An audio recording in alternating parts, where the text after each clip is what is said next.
Guanín er einn af 4 niturbösum sem að mynda DNA. Guanín passar alltaf á móti cytosín, en þetta er einn af þessum 4 niturbösum, hinnir 2 eru adenín og tínín.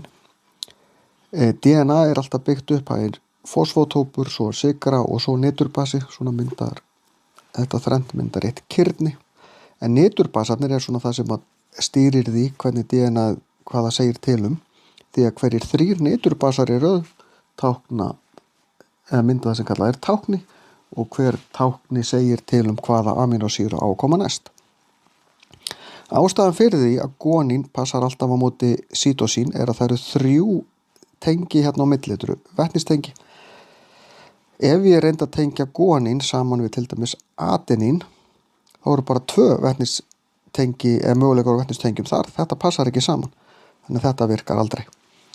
Þannig að það er alltaf guanín á móti cytosín.